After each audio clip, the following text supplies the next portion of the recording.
Ladies, gentlemen out there, welcome to another news roundup. First of all, and which I think is going to take a big portion of this video, is some interesting new leaks surrounding James Gunn's DCU, some projects that are yet to be announced, also going into the Batman universe, Matt Reeves' Batverse, with what we heard about reported months and months ago with spin-off movies, and which characters these could be surrounding the second movie's villain or villains, because we heard about Clayface, but there could be something else in there. There's a lot to go through here. I don't want to just give my opinions on that. We have some more James Gunn discussion with Superman Legacy, a casting director. He also goes over superhero fatigue. Also, Warner Brothers are looking into doing a Harry Potter series, as in on HBO, with each season being a book, so we need to talk about that. So if you go on to enjoy this video, you know what I'm going to ask you. I would just really appreciate it if you just hit that like button. Takes 2 seconds. Don't do it. Dislike it if you dislike it. But I would appreciate a like if you actually got something out of this video. But let's get into story number 1. Now, first of all, let me say, I don't usually entertain leaks off of Reddit all that often, but I've been tagged quite a few times in this, and people are like, BobaTalks, interesting, BobaTalks, what do you think of this? So I felt compelled, because if people are asking me on other social media platforms, and I'm sure some of you are wondering about this, maybe you actually haven't seen this though. So essentially, we've got a post that was supposedly verified from the mods of the DCEU leaks Reddit page. Now, this is split into a bunch of information from unverified sources to what they are saying verified sources. So we're going to go through it all. Whether any of it is real or not, I just thought it'd be fun to go through it, and we can maybe bookmark this in our brains to be like, okay, if anything does come out of this, we can be like, oh, this is when we first heard about it. So the post goes as follows. Welcome back to a new edition of Strange Adventures in the Mod Queue. Today,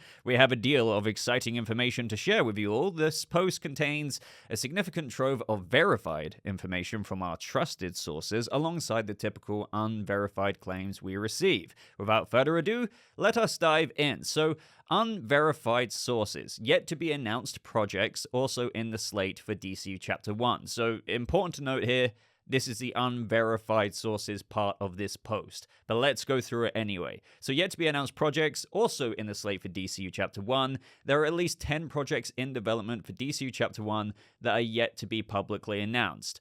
Now, before we read the 6 yet to be announced projects, that makes sense to me. James Gunn said that DCU Chapter 1 that we've had announced so far, 10 that are already announced, is less than half of what is still yet to be announced for the rest of DCU Chapter 1. Then we've got like potentially God knows how many in Chapter 2. So less than half being announced means we've got another 10 plus to be announced, right? And they say the 6 yet to be announced are number 1, Superman versus the Authority, Peacemaker Season 2, Lobo, Animal Man, number 5, Mr. Terrific, 6, Justice League, The New Frontier. So Superman versus the Authority, my quick thoughts on that is, this makes sense with regards to, again, that's not me saying this is real, but just giving it some, let's hypothetically assume this is true, makes sense. We've got Superman Legacy. I've always said that I think they're going to do a bit of a reverse Kingdom Come situation where we have Superman return back in that story after so many years, but in the years of him being gone, there's all of these new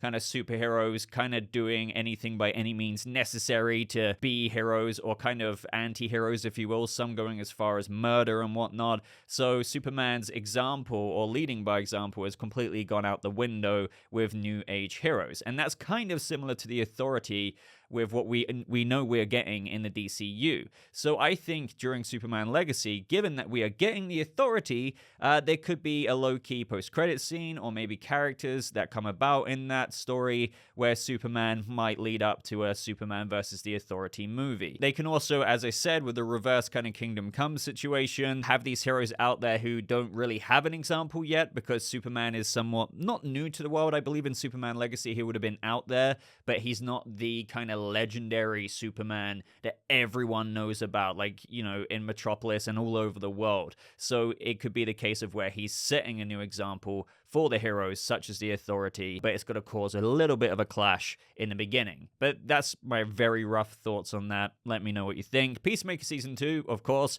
James Gunn said we're already getting that, but him directing and writing Superman Legacy has put a little bit of a hold on that. So Waller is basically a Peacemaker Season 1.5. It carries on the story. It will have Peacemaker characters in it. Lobo, something is going on there, as per with the Mr. Terrific tease on number 5 as well. Both of those characters have been teased by James Gunn through social media posts ever since he came into office, as I like to say, with Peter Safran as the co-heads of DC Studios. Literally no captions, just posting those characters. Something is going on with them. We just don't quite know what exactly is happening, whether it's a movie, an HBO series, are they just going to appear in another series or a movie? That is still to be determined, but I'm very confident something is happening there. Number 6, Justice League The New Frontier. They go and say that Justice League The New Frontier will be the conclusion of DCU Chapter 1. Now, with this one, I don't know. You know, as they go on to say, The New Frontier will have the same heroes, villains, and story as a source material, but set in modern days. So that could be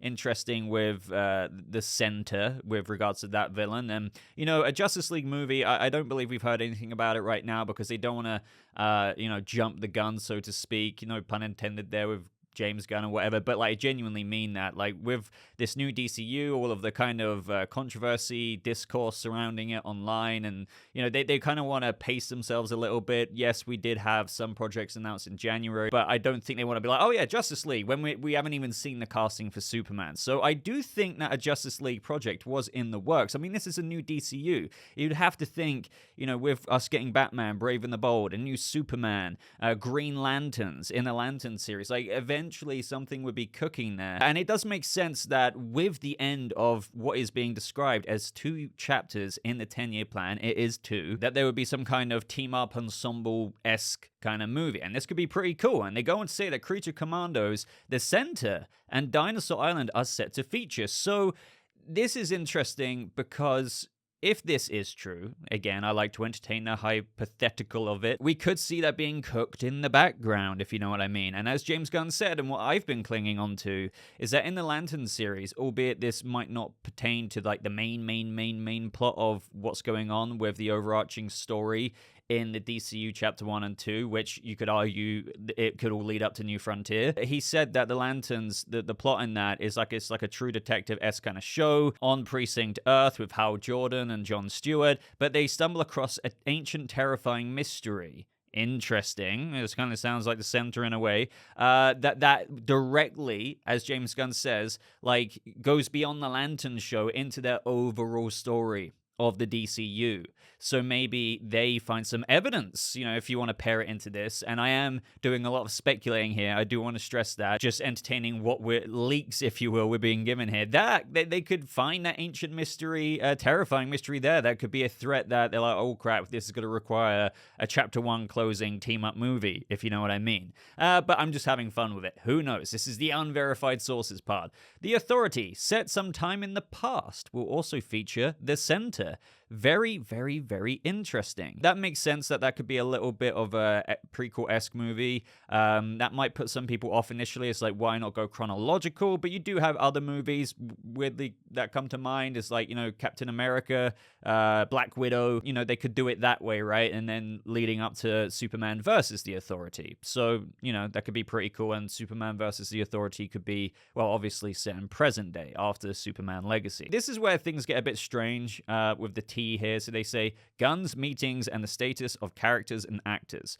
Gunn had meetings with the Justice League 2017 cast, excluding Ray Fisher. They go on to say, and I'm going to go through this fairly quickly because I don't know how much credence I give any of this, but you know, when it gets to like gossip, it's a bit, yeah. So he offered Henry Cavill and Jason Momoa new roles. Henry stormed out angry. Jason happily accepted it. Now, if you do want to believe this, even though you could argue the public and what we have seen from the public face of this, Henry Cavill said, okay, you know, I get it.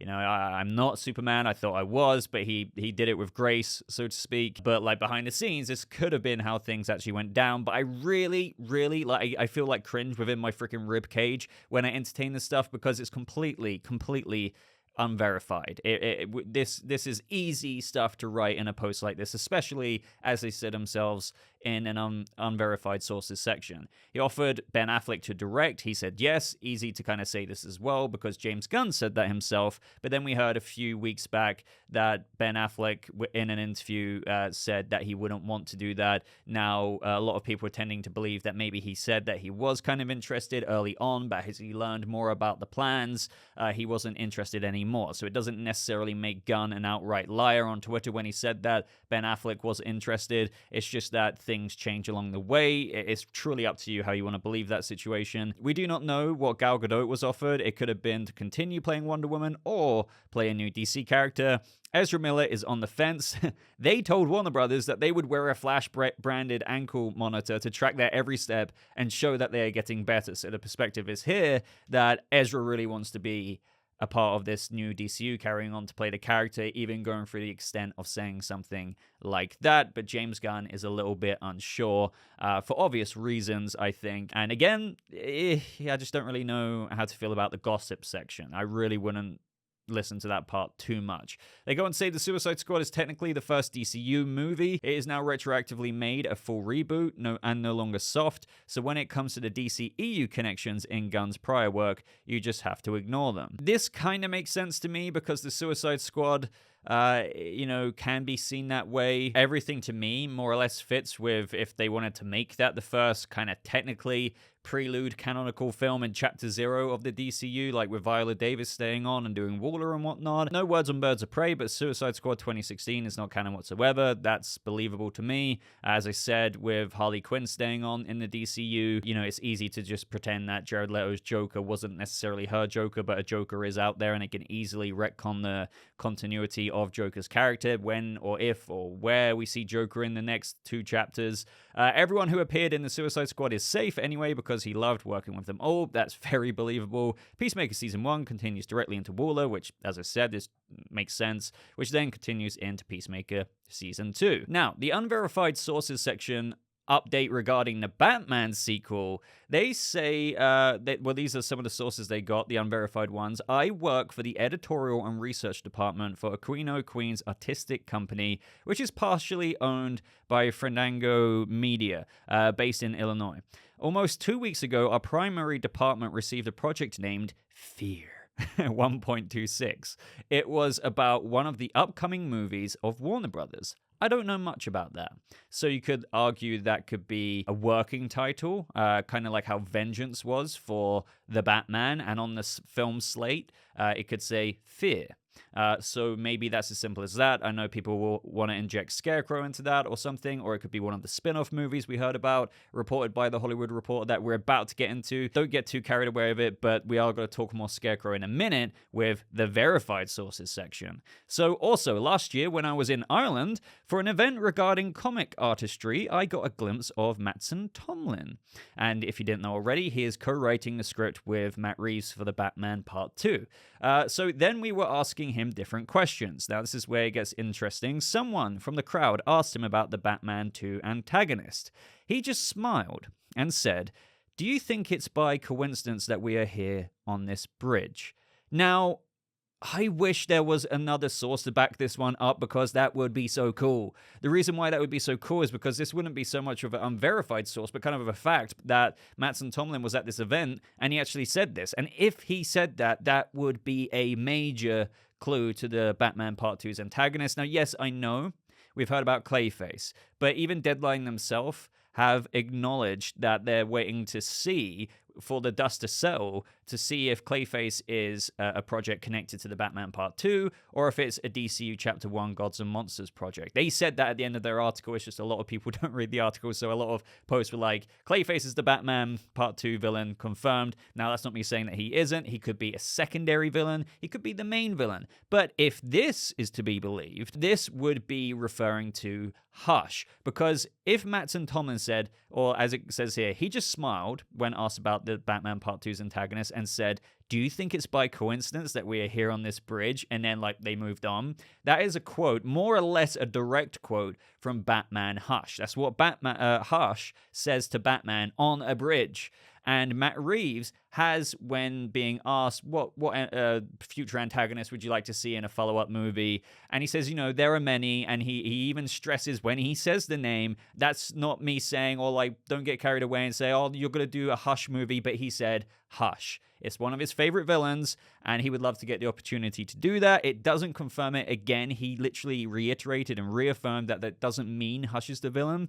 But given that Mattson Tomlin, reportedly here, unverified, but I wish it was verified because this is the kind of thing that if it was said at like an artistry event or something, someone must have heard this, someone else.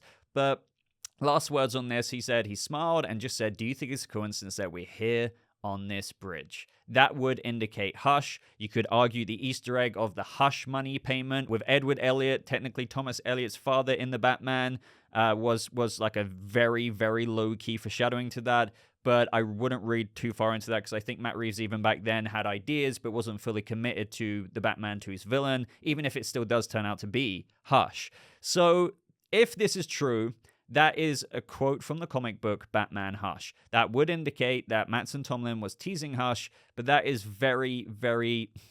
Would he do that? Is this real?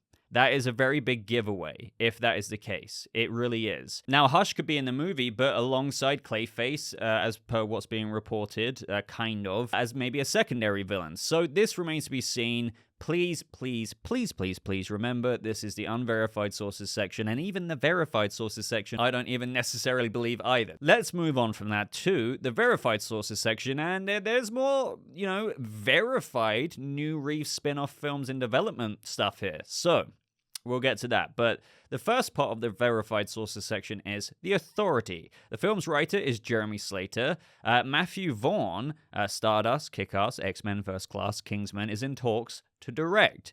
Interesting. Now, this could be true. We don't know. They're saying it's verified. I don't know. If that's the case, pretty cool. I don't really have too much to say about it if I'm really being honest here. What I do want to talk about is the next part, and then there's a Superman Legacy part. So new Reeves-verse spin-off films in development. Poison Ivy slated to be inspired by the short story Rappaccini's Daughter. I hope I didn't butcher that. The Scarecrow, and then Clayface. And they say this source predates the recent Clayface-related news from Deadline by multiple weeks. Now that's interesting, and I do tend to believe, if this is true, that statement afterwards, that this source about a spin-off Clayface movie predates this, because Clayface has been rumored for months before this, even with regards to apparently appearing in the Penguin series. So let's talk about Poison Ivy. This is stated to be inspired by the short story Rappaccini's Daughter. Now, when looking into that, a description of this short story describes it is about Giacomo, probably butchered that as well, Rappaccini, a medical researcher in Padua, why can't I pronounce things? Who grows a garden of poisonous plants. He brings up his daughter to tend the plants, and she becomes resistant to the poisons. But in the process, she herself becomes poisonous to others. Now, that's very interesting to me. It could be a somewhat believable way of making it practical and believable. Literally two very key words that Matt Reeves says himself with what he wants to do in his movies. And I've gone over how if they do Clayface, it'd be like a very grounded take. And yes, I know grounded doesn't necessarily mean realistic. I'm talking about still unwinding the fantastical. The same will be applied to Poison Ivy, but I've never denied that they might walk the line of fantastical with how maybe she could believably maybe build up a poisonous resistance, and that could somehow indirectly make her poisonous to others. Now, this sounds very familiar to me with regards to what I've even absorbed with Batman content in the past several months, and that is Batman Unburied. Now, without giving away too many spoilers there, Batman Unburied has Poison Ivy in it, and it is straight up influenced, I assume, by the short story of Rappaccini's Daughter. Very, very similar scenario with Ivy and her father, a garden outside the house, plants, etc., etc. That does seem to be a way, I'm not going to lie, if Matt Reeves was going to adapt a story like this, and I've got my own Rogues Gallery adaptation series, and episode 2 will be about Poison Ivy, it does pertain to like a way that he would try and unwind that fantastical. As he says himself, how can we make that believable, real? How can that work here? and that does seem like a way he could entertain that. The Scarecrow, it's like a slam dunk for his universe. You know, Fear Toxin isn't fantastical. He is a very believable villain. I mean, Jesus, there's such things as shrooms and acid out there, like the hallucinogenic Fear Toxin bringing out paranoia, which drugs can do in of itself, but inducing a major hallucinogenic effect. It is it is perfect. It really is. It really is. So as for this, again, verified sources, I still take this just as verified as the unverified section of this Reddit post. That's just me personally. What I will say is, don't forget that The Hollywood Reporter did report back, I think in October of November of 2022. Nothing came of it since then, but that Matt Reeves was meeting with writers and directors with regards to not Batman spin-off series like The Penguin, Arkham, Gotham PD, but also spin-off movies ranging from Clayface, Scarecrow, and Professor Pig. Now, what we have here is Clayface, Scarecrow, and Poison Ivy. Obviously, if that had any merit to it, any merit to that report, and that turned out to be true, of course that could change. They might have chosen a different character. Or, when they say ranging from those three, still Poison Ivy could have been on the drawing board way back then as well. But a lot of us were like wondering if that was like a false scoop from The Hollywood Reporter, because it's like, really, like spin-off mainline movies from the mainline movies? Like, I've said this recently.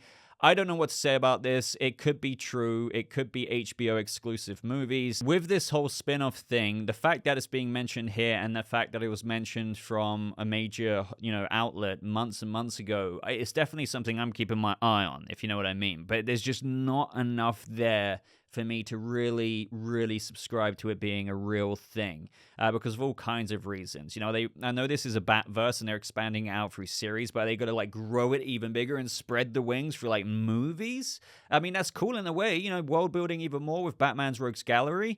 But who knows? Who knows for now? So Superman Legacy, Jimmy Olsen is being cast right now. Now, this kind of goes against what James Gunn has said recently. They say casting calls have been sent out, although auditions may have not started yet. As Gunn recently said, the casting range is not limited to people in their 20s, like Grace Randolph claimed. We've gone over James Gunn debunking Randolph's claims as well. This is because the casting age range for Jimmy is 20s to 30s. Casting calls for Lex Luthor have also been sent out. Now, I believe James Gunn, the reason why I'm a bit doubtful about this, even though you could say that James Gunn, even though he claims that he never lies to fans, albeit that doesn't mean he doesn't change his mind with certain things, he's stated, though, this isn't so much of a changing a mind thing. He has stated that he's prepping lists, audition notes and stuff like that, but they haven't officially started yet. So where do you want to believe this part about Superman Legacy with how Jimmy Olsen is being cast right now? Again, just with everything else, totally up to you. But it is something interesting to think about, given that Superman Legacy's casting is literally on the precipice of quite literally happening, especially as in other news, a fan asked James Gunn on Twitter saying, hey James, has a casting director been hired for Superman Legacy? He says yes, and apparently that is John Papsadera, who was the casting director for The Dark Knight, Inception, Interstellar, The Suicide Squad. Very interesting now. Maybe he still wants to stick with him. That's very believable to me. Either way, the way I look at the Superman Legacy stuff is that, the ball is most certainly rolling, whatever you kind of want to believe, with certain claims, already being out there from Randolph saying, oh no, it's actually already started and he's already kind of got his Superman, and that being shot down. No matter what, it's certainly rolling. We're going to hear some big stuff in the months to come. So that ends my analysis on this whole DCEU leaks Reddit, verified by the mods, but also containing unverified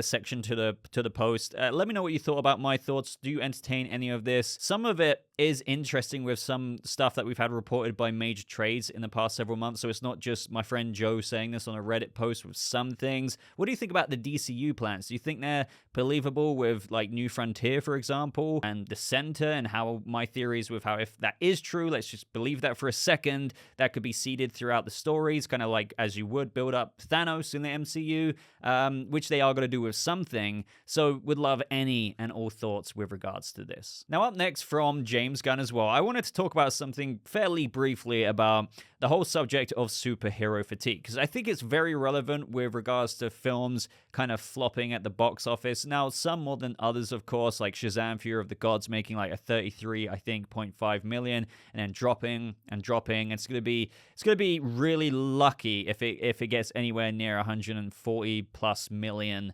as in its whole entire worldwide box office run. Ant-Man and the Wasp: Quantumania, while it had a $100+ million opening weekend, it then hit a whole series low out of all the films in terms of the weeks after that. And of course, other movies. Dwayne "The Rock" Johnson's Black Adam, or just, you know what I'm talking about. So you've probably heard some people talk about superhero fatigue, in that, are there movies being made where people are just, in terms of superheroes, where people just aren't as interested anymore? Now, I've got my own theory with regards to, I believe it, but there's also a way out of it with certain movies being made that break the mold. And James Gunn somewhat echoes a part of what I tend to believe here. So this is what James Gunn said. I think there is such a thing as superhero fatigue. I think it doesn't have anything to do with superheroes. Like, preach. I seriously do believe that. And I'll back it up with a couple of things as well.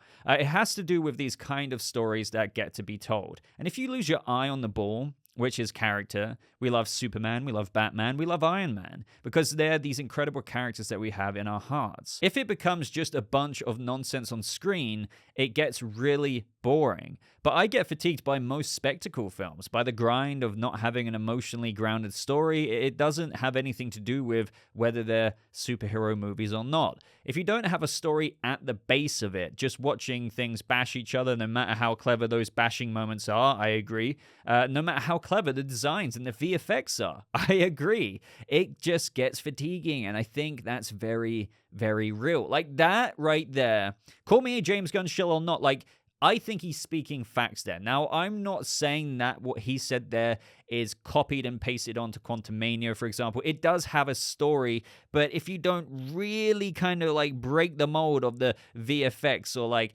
clever bashing moments or like the typical MCU formula or the DC formula with Dwayne "The Rock" Johnson's Black Adam, it had him in it. It had a lot of clever bashing moments, and it has a story, but it kind of sacrifices what I said a lot, where you dip a lot of your fingers into all these other pots. Now, yes, I'm going to put the Batman up there. A lot of people call that movie boring, and kind of, they've got used to this formula of comic book spectacle movies, which is interesting to talk about because at the same time I'm critiquing the typical formula. But I do think, granted that the Batman is a big name, and it, even though it made $700+ million, and you could say that's because it's Batman, it did try to do something very different. That all while the pacing of the movie might be a bit too out there and long for that of those who have been ingrained in this superhero formula of movies, in the cinematic typical universe way of handling things, it really went for character, like psychologically and in so many other facets that I feel like we're starting to abandon a bit more. Like, they sprinkle it on there,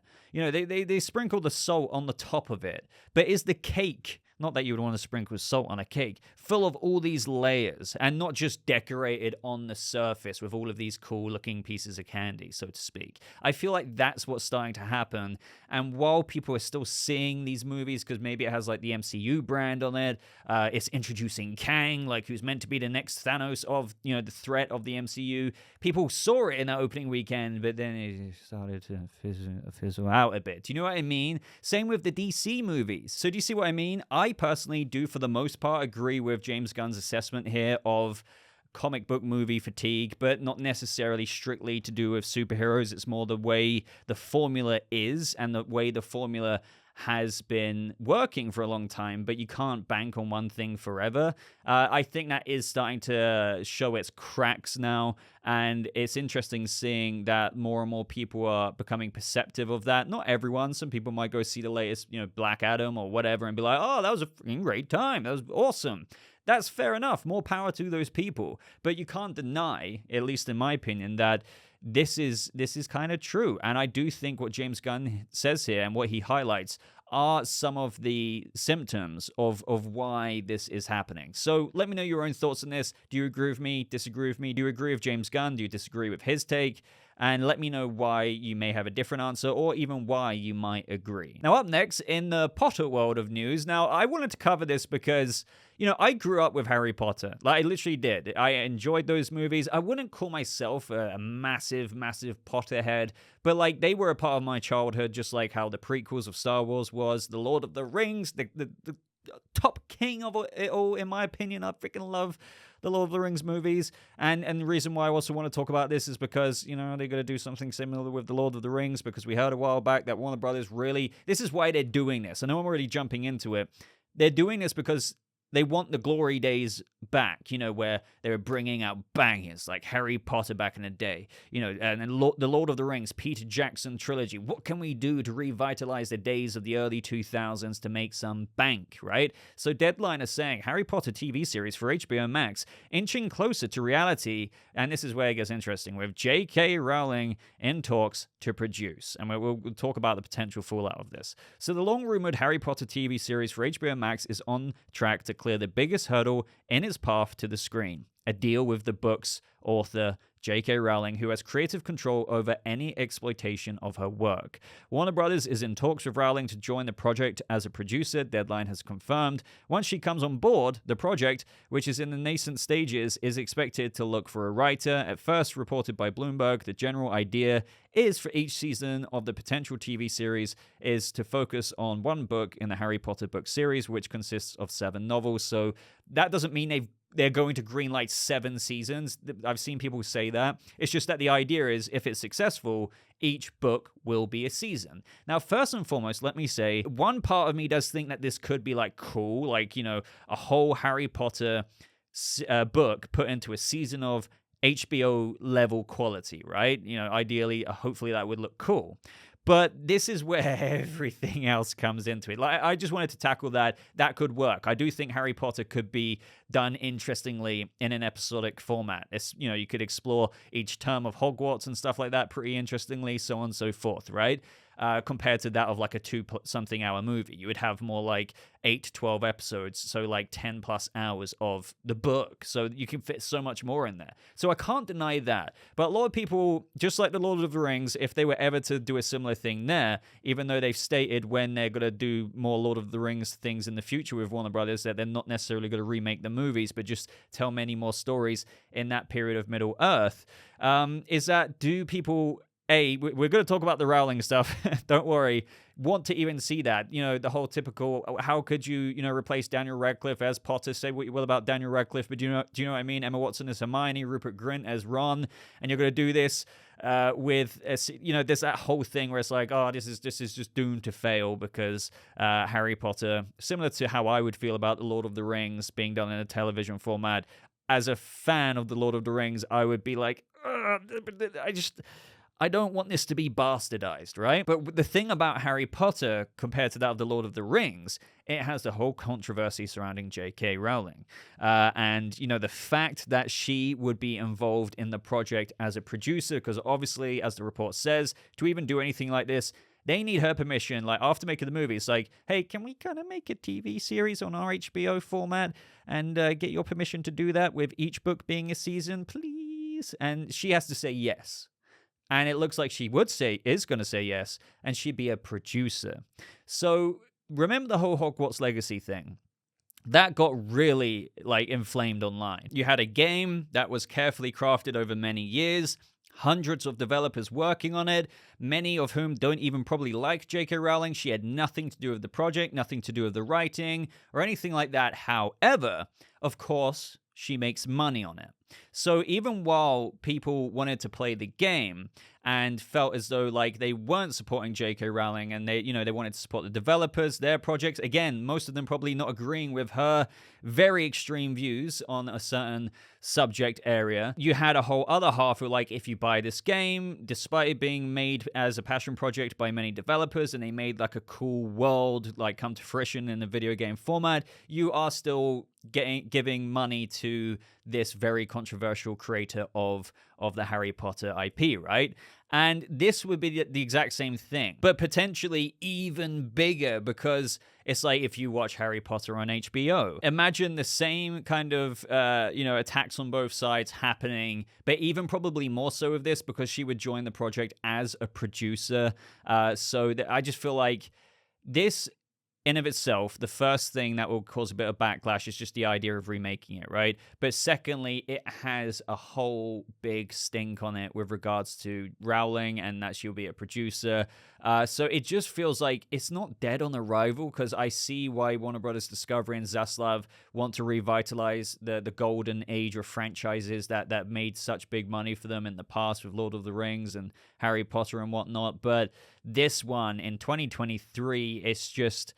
It's so stigmatized now, and I'm sure people would enjoy this, but it's gonna create like a... I shouldn't even need to say it. What do you think of this? Do you what do you think from maybe a fan perspective if you grew up with it? But even if you're trying to remain objective here, do you think that the fact that Rowling would be involved as a producer makes this just so hard to sell to like the mass audience, especially online? Warner Brothers are going to pursue it, and people will still watch it. That's something I kind of forgot to mention. Same thing with Hogwarts Legacy. It did amazingly well, and despite everyone's opinions or certain people's opinions, which, you know, were really, really vocal, it indirectly kind of made it more popular. So maybe a similar thing could happen there. But no matter what way you look at it, it just looks like if you had like little bubbles of conversation, like the topics in this video, this bubble compared to the other bubbles is just on fire. Like it's in flames of controversy. And the more we get closer to this, like maybe being greenlit, then going down the production line and the writing line and stuff, it is just going to turn into lava.